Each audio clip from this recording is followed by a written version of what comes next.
Did you know that over 1 million new businesses launch each year? Yet nearly 40% fail in their first year and 80% within 5. I'm Derek Schmidt, and I don't want you to become another statistic. That's why I started the Entrepreneur Bootcamp podcast. I'm going to use real-world experience and straightforward advice to help you navigate through the rough waters of entrepreneurship. Whether you're drafting your first business plan or aiming for new heights, this is your toolkit for however you define success. Let's dive in. Hey, welcome to another episode of the Entrepreneur Bootcamp podcast, where we empower entrepreneurs and small business owners with the insights and tools they need to succeed. I'm thrilled to introduce today's guest, Emelia Thygesen. Emelia is a highly experienced career coach with Act Your Wage Career Coaching. With a solid background as a licensed mental health professional, Emelia brings a unique and holistic approach to career coaching. She specializes in helping individuals navigate career transitions, whether they've been laid off or they are considering a career change. Through her personalized coaching packages and comprehensive courses, Emelia has guided countless clients in identifying their strengths, matching their skills to potential careers, and mastering the ever-evolving landscape of resumes and interviews. In addition to her one-on-one coaching sessions, Emelia actively engages in networking groups both in person and online, leveraging platforms like LinkedIn and social media to connect with her audience. She's also planning to expand her reach by launching a YouTube channel where she will share valuable career insights and advice. Emelia's dedication to helping others is evident not only in her career coaching, but also in her previous work on podcasts, focusing on mental health. Her deep understanding of mental and emotional aspects of career transitions makes her an invaluable resource for anyone looking to make a significant change in their professional life. Today, Emelia is here to share her expertise on effective marketing strategies, overcoming visibility challenges, and providing actionable tips for those that are seeking new career opportunities. So without further ado, let's welcome Emelia Thygesen with the Entrepreneur Bootcamp podcast. Emelia, thank you so much for joining us today. Thank you for that lovely introduction. You're very welcome. So I guess to kick things off, can you share a bit about your career journey and what led you to career coaching? I have been working with students and adults probably my whole entire time working in community mental health. So I've worked with kids like high school transitioning, whether to vocational or college, helped people apply to college. I've helped people get back into the field, whatever they might have left or gone back into. I also did a stint in incarceration. So I also helped people with transition there and some case management. And I volunteered for the last couple of years with some local not-for-profits that help people with career and resume transition to getting work. So I think I've been really passionate about it. I'm also one of those nerds that I'll be like, hey, are you looking for a new job? Let me help you fix your resume, and I'll do it for free with all my friends. So I was like, if I'm really this passionate about it and not getting, then it's probably a thing I could probably start off as starting my own business to do it. Yeah, they say that those are some of the best jobs and careers or things that you just, naturally enjoy doing.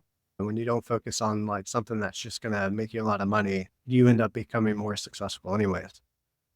It's inspiring to know that you work with, people starting at the high school level, because when I was going through high school, like I had no idea what I wanted to do. And I knew I wanted to get into music and I was going to get into music production, but I'm a cliche, like college dropout, just life circumstances. I had children and priorities, everything kind of got in the way. So anyways, I always found myself working at restaurants and I would work my way up to become like a manager. So if there were layoffs or anything, like our positions were the first ones to go. And so it was difficult for me to kind of navigate what a career might look like for me because I had no idea what opportunities were available. And that's about the time when I started, the agency. And through that, and just like you, I started working with people who were formerly incarcerated and making that transition. I'm like, hey, you guys have the skills already. You just need to make it legal, Yep, exactly. So how does your background in mental health influence your approach to career coaching? I am very strength-based. Like you said, like I want to show people like, look what skills you already have, look what experience you already have, and how can you use that like now, or how can you put that into a functional job? Because like you're right, take something that, you were doing illegally and make that into a formal job. And a lot of people who are incarcerated become entrepreneurs. A lot of people who are incarcerated are great managers, because they have that organizational and planning skills. They're just not putting it towards the right thing. Yeah, exactly. I mean, And already kind of, like you said, leaders, managers, they already have some idea of like business operations. going to pay X amount of money, or I need a job that's going to, I don't know, make people think better of me. Because I think when I was in school, it was always, oh, you need to become a doctor or a lawyer, right? Or some other career that has like X amount of financial security. And I think it's really important, especially nowadays, that we have that balance, so that I'm not just all my job all the time. That I actually am a person and I have hobbies and interests, and I do have a career and a job, but it's not my whole entire life. And that's something I really aim towards people to focus on, is not being consumed by their work. Yeah, and not everybody wants to go to work for somebody else. I think, and don't quote me on this statistic, but it's like 80% of the businesses in the US, Woo! all businesses or something, right? So it's like That's a lot. there are a lot of people that just want to go out and start their own business. And there are a lot of people that have that personality type and those strengths to be able to do that. And they don't even realize it. They don't even know it. So tell us more about your business and the services you offer, such as the coaching packages and the career exploration courses. I have one course out right now. It just walks you through a career assessment where it talks about your strengths and what those strengths and your interests and how it matches you to what kind of careers and jobs. So it walks you through on that and what the steps are following that, and networking and whatever's going to help you to kind of lead you on the way. My coaching package is just a package that offers you 3 individual sessions of 30 minutes to just meet with me and talk about whatever you want to talk about. If you want to fix your resume, if you're having trouble job searching, interview skills, just to like kind of get you out there. So not only like a service base where you're providing a service, but it's also kind of like a therapist, like a sounding board. Yeah, I mean, that's what coaching is. Coaching is like, let's make a plan, right? Like, what are you struggling with? Let's make a plan, and what's the follow through? So I kind of want people to be able to do that, because I think a lot of people, it's like, oh, I'm just going to sell you, each time, right? And I kind of want people to have a follow through. So if it's give you 3 different times periods, then you're going to have a start and an ending period. And I think that can be really helpful for a lot of people. And I think it's really important to mention the important role of a coach in life. I think I read somewhere in the past that Michael Jordan has coached for almost every aspect of his life. And yeah, it's Michael Jordan, he can afford it. But the important Wow. thing is like he's got like 5 coaches. He has a sports coach, he's got a finance coach, business, a life coach. I mean, and basically what I'm trying to say, and you can kind of look at this from like the beginning of time, there's always been this kind of mentor mentee relationship, between people. And so I know coaching is kind of a buzzword as of lately, but I think there's a lot of value in taking somebody else's experience and leveraging that and becoming the student, you know?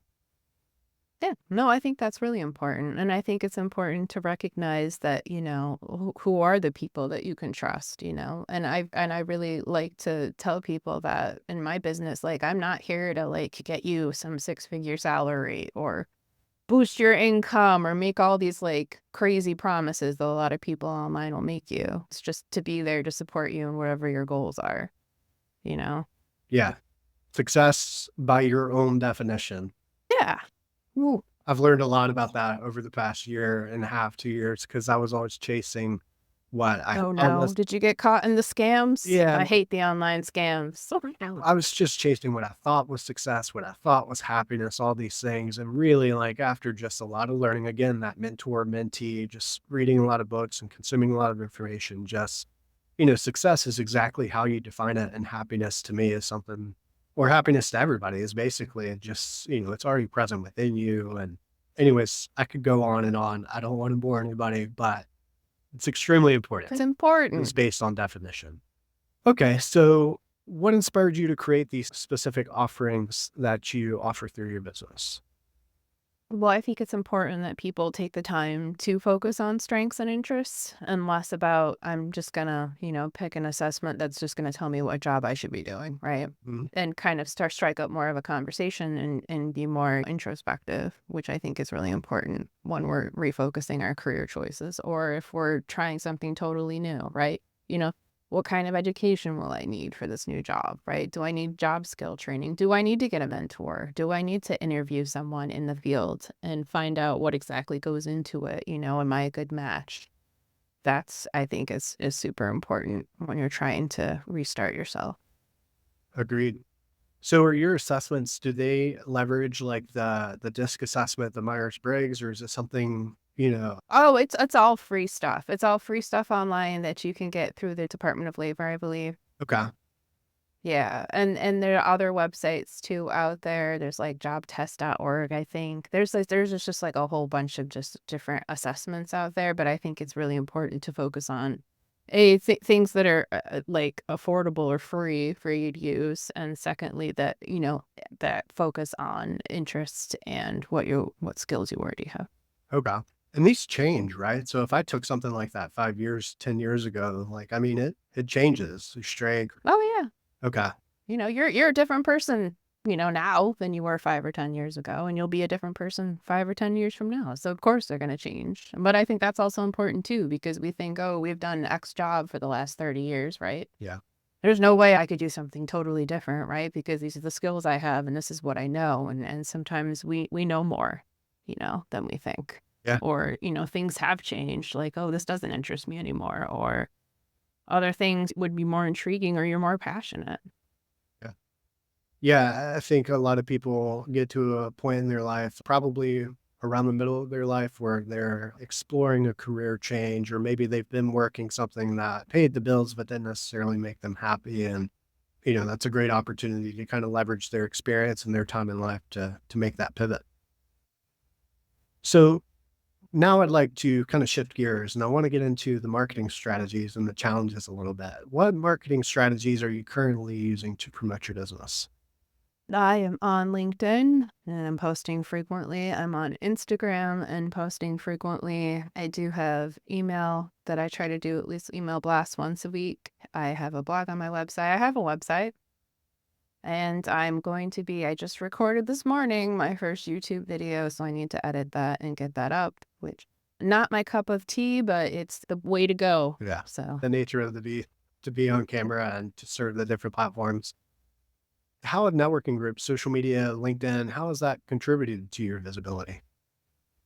I think in general it's important to talk to other people that are in the field or in the career. And I mean, I have a huge interest in recruiters and not people that are just like pushy, but like recruiters that actually share good information and like, take away assumptions and falsehoods that people do have about jobs and kind of have the insight. So I think that's been really beneficial. Also, just career coaches in general or career counselors, to connect with them has been really helpful just to get different perspective or the things they do. I've talked to other therapists who also do career coaching or career clarity, as they like to call it these days. And what's it like? What are people looking for? And how does that process? And a lot of it has seemed to be that people are just looking for resume editing, or they're just looking to get career clarity and find out where their focus should be. So just like taking that assessment on the course, right? Okay. I imagine, would be some value in working with somebody like you too, to do some sort of like role playing. So if they do get in for the interview, they can kind of get an idea of some of the questions they'll be asked and ideas on how to appropriately answer those. And a lesson that I continue to learn every day through my life, Mhm. less is more. So you don't have to spill the beans and give it all the information. It's just important to not ramble. No, I just think limits are important too, right? Right. And I always tell people, you are interviewing them as much as they're interviewing you. And So that, come with all those questions, even if it seems, weird or crazy. No matter what it is, you should be getting information from them. This isn't all like, oh, woe is me, I need to answer everything they want, or, lie about this, that, or the other thing. You need to be doing what's best for you. and I think you also kind of set yourself apart when you do stuff like that. You know your worth, you understand what your value is, and you just have a sense of confidence that radiates from you during these interviews. I think that's extremely important to point out too, because you're not like everybody else who's, I guess, the yes man and just going through the generic question answer. You kind of stick out, which in marketing, that's our goal, right? Stick out. I'm Yep. curious how much of your time is spent on like the social media and the YouTube and all the other forms of marketing you're currently doing? Probably not enough, but I try to do it at least like once a week. I'll like sit down and plan all my posts. Perfect. That actually is a So, much better answer than what I was expecting. I was assuming it, oh, well, yes, it's like never. I was expecting that it just consumed a bunch of your time and making it very, Oh, I've done a couple of online free trainings about it, and they said post like 3 times a yep. week, and all the different themes and like to how to keep up. So I try to not let it consume my life because I like to have work-life boundaries, right? Yeah. Boundaries. There you go. That's important. Yeah. Usually when I ask that question, people are like, I spend 80% of my time on doing all this stuff and I can't focus on something else. So that's what I was No, expecting. no, Good. no. I don't beg people. I don't send cold messages. I don't do any of that because I don't believe in that, honestly. I don't think, targeting people like that is beneficial. It's one thing if you're like want to network with someone and like get to know them or like join a group or whatever, but I'm not a pusher. Yeah. What are some of the biggest challenges you face in getting clients and increasing your visibility?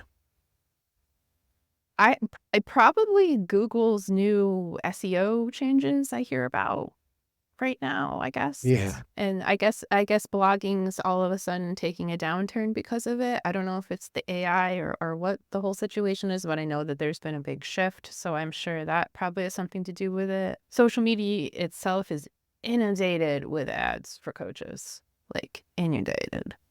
And that's not something that I would like to do. I have tried to like talk to companies and I was like, "Hey, can you give me some kind of like a strategy or like a way to go that you would go?" And no one can really like point me in a direction. Yeah. So they're all like natural, right? You need to have a natural following and have organic social media posts. And that's all I've been told. So that's kind of just the route I go through. Okay. So I feel like there's some stuff to unpack there. So based on my experience with what's happening with Google right now, I think, and I'll try to keep this very high level, but I think Google is at a place probably in the first time in its lifetime where it's losing market share because of AI. Oh, Right? wow. More and more Hmm. people, I think, are going to Bing and using Bing's AI, and other people are going to ChatGPT directly or Perplexity. And so it's a very interesting time for Google right now, in my opinion. Now, with that, and as part of the latest update, and today being June 11th, 2024, what Google's update really targeted was content that is not valuable. So basically, all the people who've been posting to their blogs just to have posts are going to become irrelevant, right? They're not going to rank for that. And taking a step back, Google's primary job, in my opinion, is to provide the user with the most relevant search and the best user experience based on what they're looking for. So in order to Hmm. do that, you have to be just putting out valuable content. And I've done a whole episode on this, but how Google determines if your content's valuable, you probably have Google Analytics or some analytics tracking on your website. It can tell how long people spend on your site, do they go to different pages, etc. So I think content is still important because after all, like Perplexity, Claude AI, Google's generative AI, ChatGPT, it's all scanning this information and citing from specific websites. So there's SEO is still a thing. It's just changing.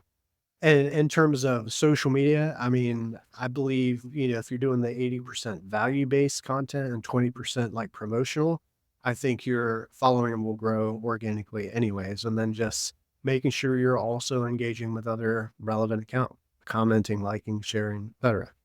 So with that, how do you navigate the ups and downs of your marketing efforts? Yikes. I don't know. Probably not very well. Can you give me some examples? Well, I think it's really frustrating that, you know, that the internet landscape has changed so much. I was a youngin' when the internet came out, so I was like, I grew up on the internet, right? And I think the focus has changed to why people use certain things. Mhm. And I think that's kind of altered the landscape. And like I said before, it's so like inundated with people all trying to either do the same thing or something similar offering a better price or whatever it might be. So I think that's definitely one of my frustrations, that it's not people trying to like seek improvement. It's just like quick fixes and jumping on the next train or looking to make the six figures, you know. Yeah, we've been spoiled by the functionality of the Amazon one-click purchase, where our attention span has just gone like completely down, right? And younger generations too, they need it now. I'm also of that generation. When I was growing up, I think AOL and AIM were popular, but not Yep, that was my life. every household had a computer, and Word and Microsoft. They are not what they are today. And I think there's a lack of connection too, now that we're talking about AOL, There's a you reason know. Steve Jobs didn't let his kids have iPads and stuff like that. I mean, there's a Yeah. disconnect that happens there. I mean, there's the illusion of connection because you're on social, but we Mhm. are physical beings. Like we need that one-on-one interaction. That's I think possibly why I struggled so much during COVID when everything went virtual, is Mm. because just my personality types, like I need that one-to-one connection in person. I pick up on energy and whatnot. I couldn't adjust very easily to the COVID world. But yeah, I saw a video, I think, of Neil Patel, and he said every day over 4 billion pieces of content are published to the internet. So it's only getting more and more saturated. And to your point, like people will view you as a commodity until you give them a reason not to, right? If I can pull this back to my own experience, for example, like people will reach out to our agency through the contact form and they'll try to get an idea of pricing. And I don't give pricing for our services until like 3 meetings later, because I try to set ourselves up to where, like, hey, if you're just price shopping or you're looking for the lowest, best deal, like we're not going to be it.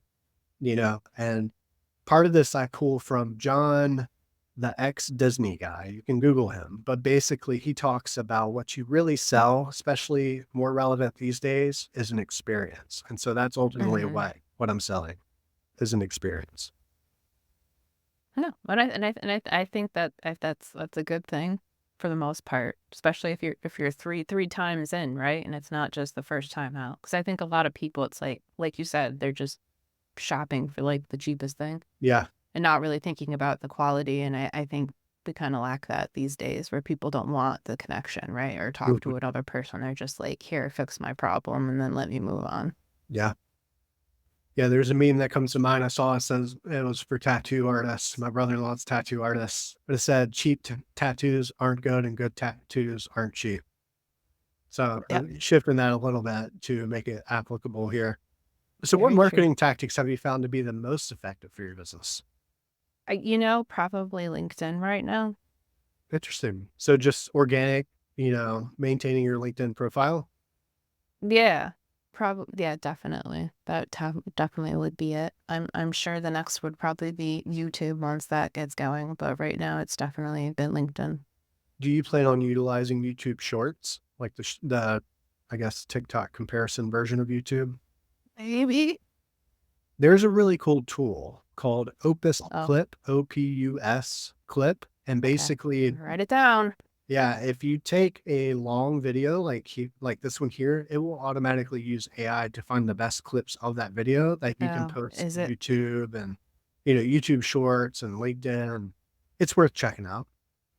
I will bookmark it right now. Thank you for that. Yeah, you have a leg up on me because I'm just now starting to get into the whole LinkedIn world, where I probably should have done it 10 years ago. But again, my generation, like I need to be aware of social media and what each platform offers and how to reach people. But I personally like kind of still resist social media to a degree. Yeah, no, I totally understand that. And I feel the same way, especially in my career in mental health. I did not want to jump on the bandwagon of everybody else and doing TikTok and Yeah. talking and preaching to, people about things. It's never been my thing. Like I said, I'm not a pusher. I don't think that my way is the best way. And it's definitely a scary world to have to like venture into. But sadly it's kind of just where we're at. It is, yeah. And not a lot of people read the terms and conditions. And as a marketer, like I see the type of information that is captured that we as marketers are able to target. It's kind of frightening. However, I guess to your point, that's where we are as a society for right now. Yeah. So I mentioned Opus Clip, but do you have any other specific tools or platforms that you use that have significantly helped you in your marketing efforts or that you like? I use Buffer Buffer, to do the yes. posting on LinkedIn. Yep. I think that's the only big one. I do everything myself. I've had people try to like sell me services. We're like, we'll post for you. And I'm like, I'm lazy, but I'm not that lazy. Yeah. Like, like if I'm doing the work, I'm gonna post it myself on social media. That's so funny. I have people reach out to me trying to sell me website stuff. I'm like, I don't know if you check this out, but we can build our own website. This is cold Yep. emails, and I'll tell you, I never open them. Never, not one. Well, good. Good for you. Yeah. So I feel bad for whoever's the person on the other end wasting their time putting that together. So you mentioned that you rolled out your first YouTube video. Oh, not yet. I'm gonna edit it today, but hopefully by the time this airs, it'll be. Okay, cool. So starting the YouTube channel, can you elaborate a little bit more? What's your vision for the channel and how do you plan to leverage it for your business? I'm just gonna be doing some like basic information, interview skills, career assessments, and asking other people what they want too. If you have any ideas, please let me know because I'm looking for new and interesting ways to talk about things that people need and not just the basics, you know? Yeah. I think negotiating skills, especially when it gets down to negotiating your salary. And as an employer, although I don't hold this role in my company anymore because I'm such a softie that I want to hire everybody and I wish I could, but I'd run out of money very quickly. Oh, I could tell you that there are a lot of people that are transitioning from college, education, college degrees who just I get a lot of resumes for people who've just graduated who may have followed this field of study and now they're looking for placement. And I just, like I said, I wish I could help them, but I feel like there's also probably when you get so many of those, I guess what I'm trying to say is that there's an opportunity there for them to kind of set themselves apart. And actually, here's a specific example. I remember at one time somebody had sent a resume via email and then came into the office and maybe brought lunch or brought something with them, right? And they were like, "Hey, just wanted to follow up on my resume that I'd sent." And I was like, at that time, I was like, "I'm sorry, we're not hiring. We'll keep your information on file." But it really stuck out that they took the extra effort, right? And I remember yeah. when I was looking for a job a long time ago, like something that I believe may have set me apart was not only would I send the resume or apply for the job, but I would follow up probably a couple times via phone or email. And if I didn't hear, I'd go in Mhm. person, but just to show some sort of like genuine interest. Like I'm not just, and I think this is especially important these days. You don't have to correct me if I'm wrong, but like when you're applying on jobs like Indeed, can't they just submit a button to quickly apply for that job or send their resume? Yes and no, it depends on the company. A lot of companies will still make you fill out like a form or they have extra questions to ask. But yeah, it's technically pretty easy to do that. Yeah. Yeah, and so, like, as an employer, I'd want to know that somebody took the time to read about us, they're interested in us, our culture, our services, and they can add value to us. Yeah. There's been a lot of viral articles about how people have brought resumes in with donuts or, pasted it to like a delivery box. My favorite is there was a recent one. I don't know if she was a developer, some tech job, but she made a whole video of her resume of why you should hire her, and it was amazing. Yeah, and I think you're right, and I think people need to get creative, and you need to have like not like an edge, but at least something that helps you to stand out, whatever that might be Yeah, at the end of the day. yeah, that kind of out of the box thinking.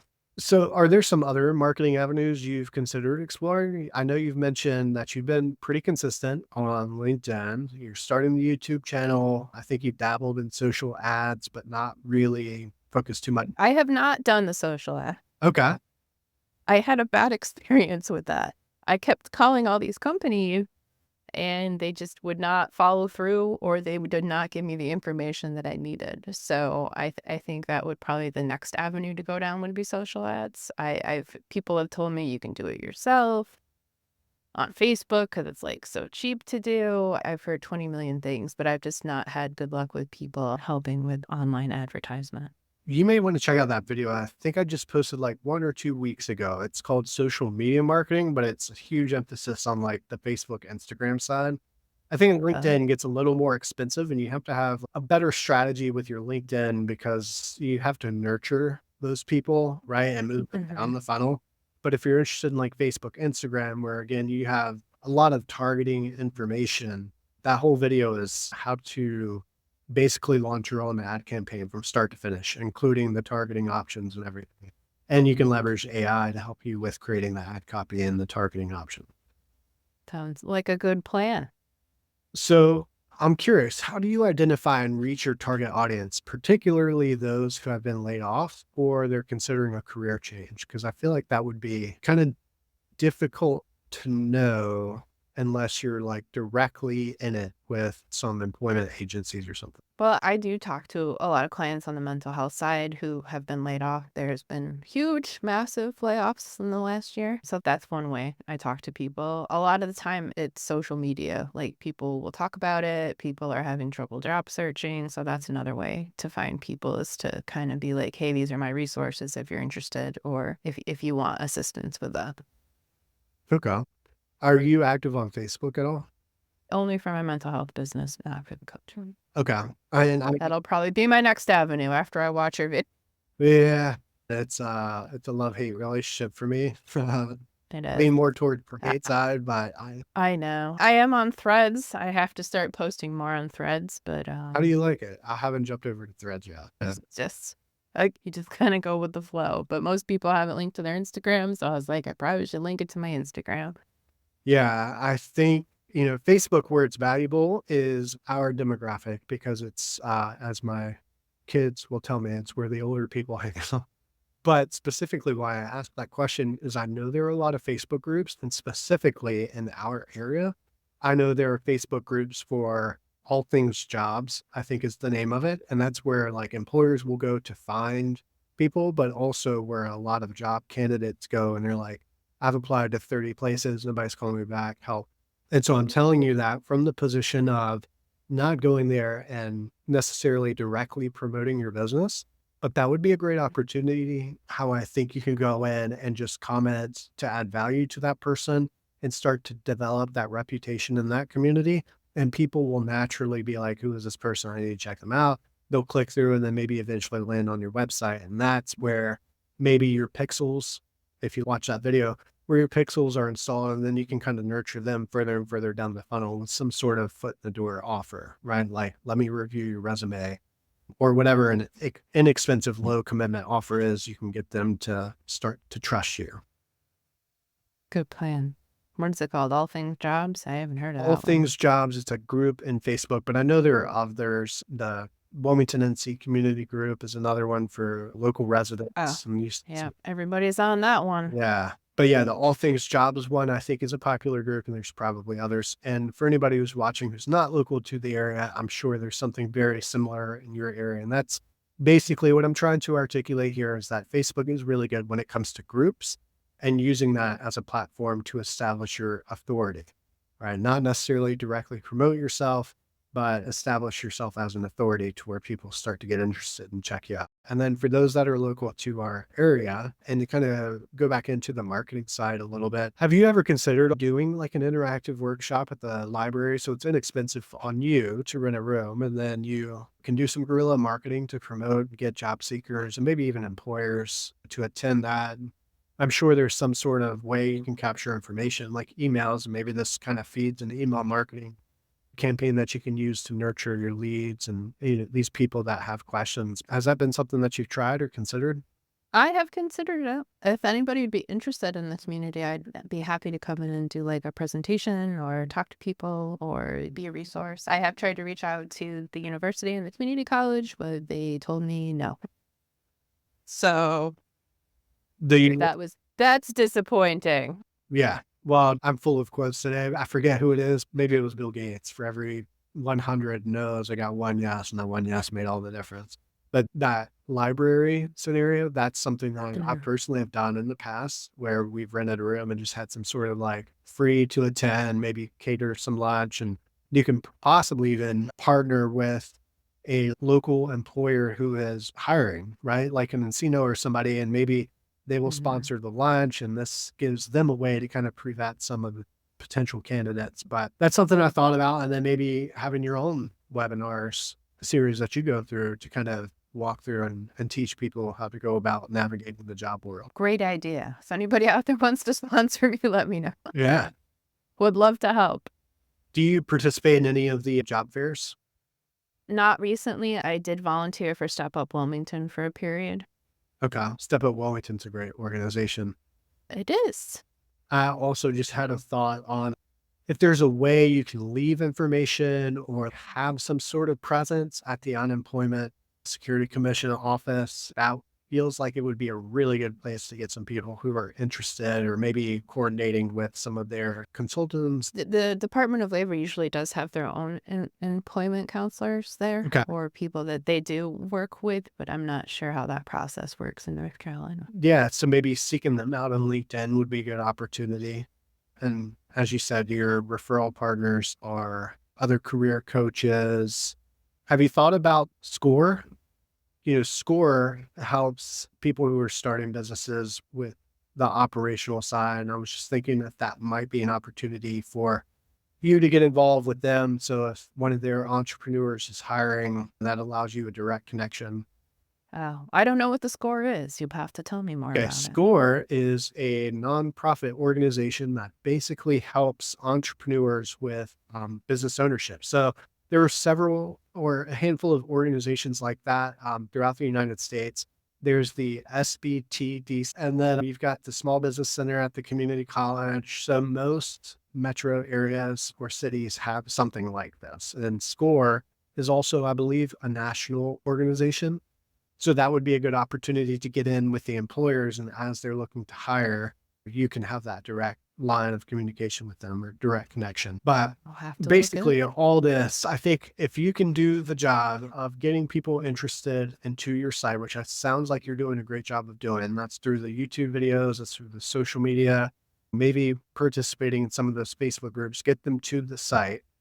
You can, once you install the pixel from that video, you can then start showing people who have visited your website ads specifically around like resume writing, proofreading, editing, pitching your courses, basically anything, but to lead them further and further down the funnel. Do they have the ability to book through your site or pay directly Yep. through your website? Yep. Yeah. I have a Kajabi website, so Okay. it's all Perfect. Yeah. interconnected. Yeah. So you can remarket to them to get them to come back and hopefully sign up for a consulting session or for the courses. So when it relates to your audience, what strategies are you using to keep them engaged and motivated throughout their career search? Oh, that's a good question.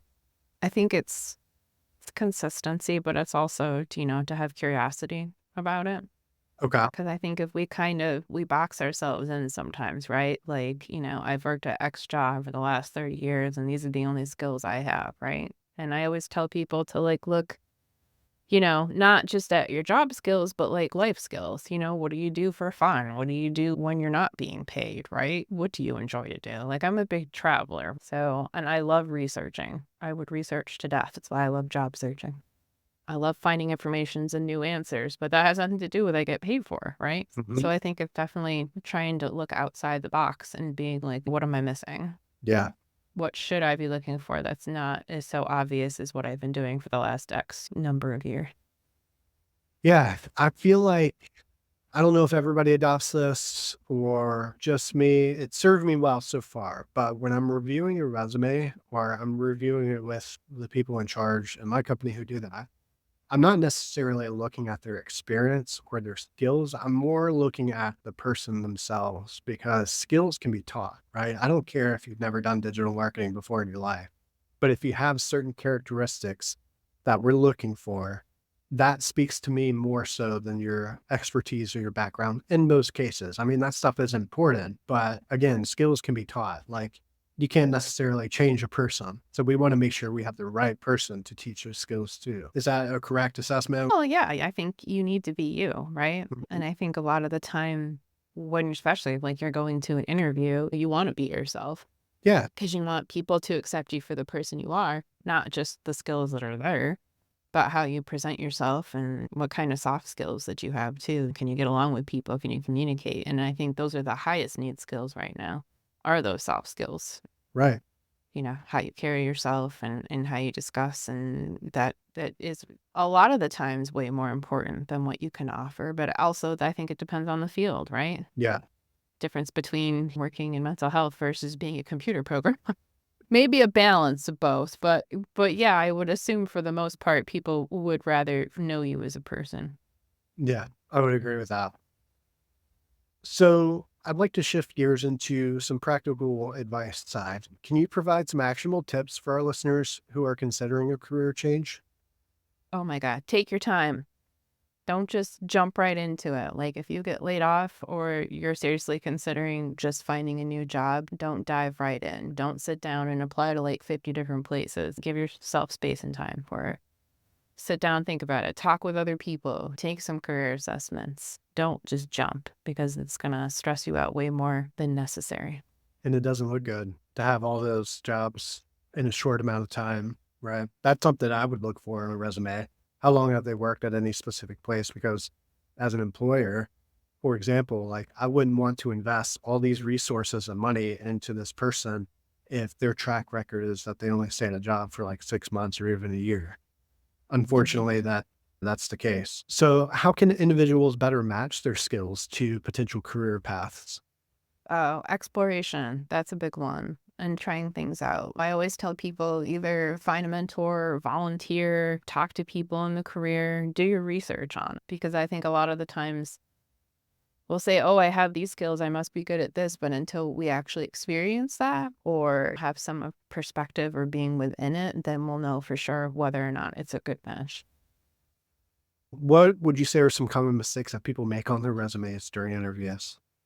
During interviews or just like resumes in general? Well, resumes and during interviews. Like if they get to Oh, or I think resumes, they put too much. That's a big thing. less is more. Like, you don't need to put every, like, job you've ever had. You should definitely focus it towards the job that you're applying for. Making sure that it's one page and it's, like, straightforward. I think a lot of people get too wordy and they put the whole, "I'm seeking a job," this instead of just, like, what the skills are that they're looking for. That's a big one. You can use AI, and AI is great, but you wanna proofread. Yes. It is not doing it for you and then submitting it. You have to actually proofread it. It's like any other type of program to make sure that it looks like it makes sense. Interviews, I think people late don't show up. Ghosting's a big thing. Not dressing appropriately. I understand that some jobs, not everybody is expected to wear a suit and tie. You don't have to look like you're going to a ball to go to most job interviews, but you should at least look decent, even if it's like on Zoom. Plop a nice shirt on, right? Make sure your hair looks nice. You don't have to go all crazy with it, but make sure you look appropriate because you're putting yourself out there. And you want to put your best self out there, like we said before, and you want to be you, Yeah. not pretending to be somebody else. You are marketing yourself. Yes. Trying to think what else with interviews. Not asking questions, that's a big one. Just kind of answer everything everyone else has to ask you, but then not having your own questions. Not negotiating, if you can negotiate a Mhm. salary, or asking the questions to get to that point. Not doing research about the company you're applying for. Even if you just go to their website and read the first page, you should at least do that before you have an interview. So at least you know what they do or where they've come from or their mission statement. That's a big one too. It's impressive when people have done their due diligence and they come in and they know about us because that's one of the first questions we'll ask is, what do you know about us? What do you like Yeah. about us? And be smart. Go to LinkedIn. Look up the person you're interviewing with. Mhm. What's their position? How long have they been there? Where did they go to college? Because you never know, at the end of the day, it might help you. Yeah. Did you go to the same place or did you grow up in the same place? It's these extra steps that can be really valuable in the heat of the moment. How can job seekers improve their resume and interview skills to stand out in the job market? Oh my God, practice, practice, practice, even if it's just with a friend or looking at questions online. That's a big one for interview skills. Check what the resume trends are. For a long time, it was like, has to be a page or don't put dates on there, or do put dates on there. And I think everything is changing so much all the time that it's important to kind of keep up on that, or whatever the trends might be, or if anything specific to your fields. Because I think different fields sometimes have different resume structures or are expecting different things on resumes than others. Like, should your certifications be on top? What are they going to focus on in those first 2 minutes? Like, they look at your resume, like what's supposed to pop out. Yeah. And yours is part of a stack of resumes they have to read through. It's important that it does stick out, right? Yeah. What are the first thing you want them to look at? What should they be focusing on? So, how can our listeners get in touch with you to learn more about your services? I have websites, actorwagenc.com, actorwagenc@gmail, and actorwagenc on Instagram. And coming soon to YouTube, it'll be the same handle. So, to wrap things up, I have a pay it forward segment of the podcast. So, each guest can give a shout out to another entrepreneur or small business that they admired or Oh, have been wow. inspired by. And so, for our pay it forward segment, who's one entrepreneur or small business that you'd like to give a shout out to and why? Oh, I have a friend, Devin Bartholomew. She does Sparkle Girls Fairy Hair, and she comes to any event and works in North Carolina and South Carolina and maybe other states, and will bring fairy hair to you. Whether you're having a fair or a festival, or if you just wanted your kid's birthday party, she is there for you. Emelia, thank you so Yep. much for your time and your valuable insights today. For our listeners, please do subscribe, leave a review, and make sure you check out Act Your Wage and Emelia to follow her on social media and her new YouTube channel. All right. Thank you guys so much for joining us. Hey, make sure you subscribe for more insights. And if you like this episode, consider sharing it with a friend. Join our free community at entrepreneurbootcamppodcast.com and let's start building a great business together.